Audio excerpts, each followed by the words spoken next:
Good morning, everybody. My name is Dr. Hassan, and I am the Administrative Director of Sankalp HealthCare, a small unit which has been recently opened in Noida Sector 62 near B Block. Opening to this unit is basically the major concern was to provide you the best health services during this pandemic era of COVID to make your health better. We want all your support so that we can provide you the best services. I am here to present you a small topic which is very common, and it's a very common disease nowadays, especially in Asian countries. That is hypertension. Now, what is hypertension? It's a very common disease, especially found in the urban population in our country. This disease is basically linked to other organs of our body which are very vital to us, like brain, like heart, like eyes, kidney, etc. Before going to the hypertension, we should know what is the normal blood pressure. And the normal blood pressure is indicated by two parameters called systolic blood pressure and the diastolic blood pressure. The systolic blood pressure ranges 120 and the diastolic blood pressure should be 80. So it should be 120 by 80 mmHg, which should indicates the normal blood pressure. When we can say the blood pressure is elevated? Now, the blood pressure is elevated when you say that the systolic blood pressure is 120 to 129, then you can say that there is an elevation of blood pressure, but you cannot say that the patient is hypertensive. For the hypertension, we are having some stages like stage 1, stage 2 and hypertensive crisis. In stage 1, the systolic blood pressure should be 130 to 139 and the diastolic blood pressure should be 80 to 89. In stage 2, the blood pressure, systolic blood pressure should be more than 140 and the diastolic should be more than 90.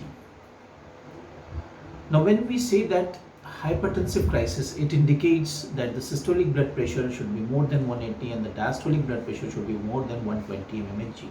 Now, why the hypertensive crisis, the terms I use right in this topic is because in now this pandemic era of COVID, we have seen a lot of patients came with the hypertensive crisis, which is very important to be managed medically. Now, what are the symptoms for hypertension?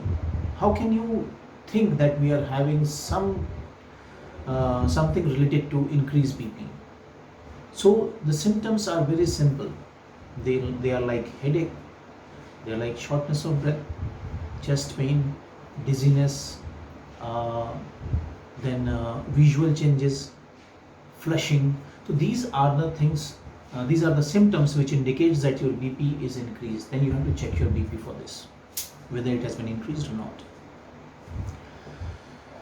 There are related diseases and the related conditions where we have to look for the high BP, like if you have a family history, if you have a family history, if you have a history of smoking, if you have thyroid issues, your brain issues, your kidney issues, any diseases related to heart or your metabolic disorders. So these are the conditions which are mainly related to the hypertension.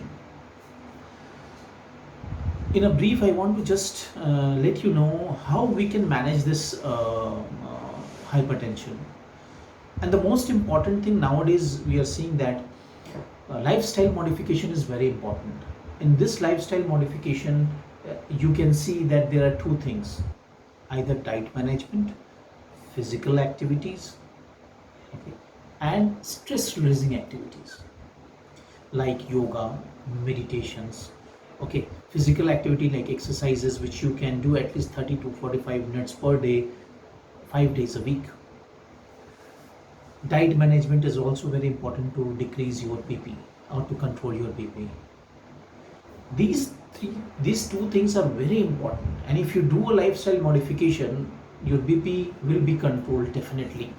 But even though if your BP is not been controlled with this, then we are here to advise you with medicines.